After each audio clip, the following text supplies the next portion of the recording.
ముఖ్యమంత్రి రేవంత్ రెడ్డి గారు చిన్నపిల్లలు ముందు పెట్టుకొని మాట్లాడేటువంటి భాష కానీ ఉన్నటువంటిది కానీ వాళ్ళ కనీసం మాట్లాడటానికి మాకు ఇబ్బంది అనిపిస్తుంది. నాలాంటి వాళ్ళకి మాట్లాడినటువంటిది ఏంటి, ఏం చెప్పదు, అక్కడ ఎవరు విగ్రహం పెడతామని చెప్పాను, ఏం మాట్లాడుతున్నారు మీరు?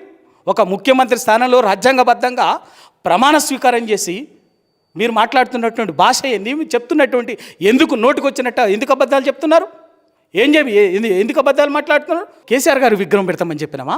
ఎందుకు మాట్లాడుతున్నావు? సోయి లేకుండా మాట్లాడుతున్నారా మీరు? ఎవరు సోయి లేక మాట్లాడుతున్నది? రేవంత్ రెడ్డి గారు ఒక ముఖ్యమంత్రి స్థాయిలో ఉండి అట్లా మాట్లాడొచ్చా? ఏం మాట్లాడుతున్నారు? ఏం భాష? తెలంగాణ కోసం దేశంలోని 33 పార్టీల మెడలు వంచి రాష్ట్రాన్ని సాధించినటువంటి నాయకుడు కేసీఆర్ గారు. ఆ కేసీఆర్ గారి పట్ల మీరు మాట్లాడేటటువంటి భాష మీ గౌరవాన్ని పెంచుతుంది అనుకుంటున్నారా?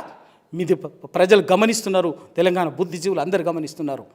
అక్కడ పెడతామని చెప్పింది తెలంగాణ తల్లి విగ్రహాన్ని, అది పక్కకు పెట్టేదో పెడతామని చెప్పేసి చిన్నపిల్లల మైండ్లలో విషం నింపేటటువంటి ఒక బాధ్యతారహితమైనటువంటి మాటలతోటి మీరు వాళ్ళ పిల్లలకు, జాతికి, సమాజానికి ఏం చెప్పదలుచుకున్నారు?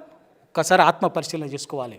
వాళ్ళ స్వార్థ రాజకీయాల కోసం ప్రజలు అప్పగించినటువంటి అధికారాన్ని పరిపాలన మీద కేంద్రీకృతం చేయకుండా ప్రజలు ఆశించినటువంటి, ప్రజలకు ఇచ్చిన మాట నెరవేర్చి వాళ్ళకి ఇచ్చినటువంటి 420 హామీలు అమలు చేసి చేతగాక వాటిని డైవర్ట్ చేయడం కోసము ఇటువంటి ఒక దుర్మార్గమైనటువంటి రాజకీయాలకు తెరలేపుతున్నాడు రేవంత్ రెడ్డి గారు.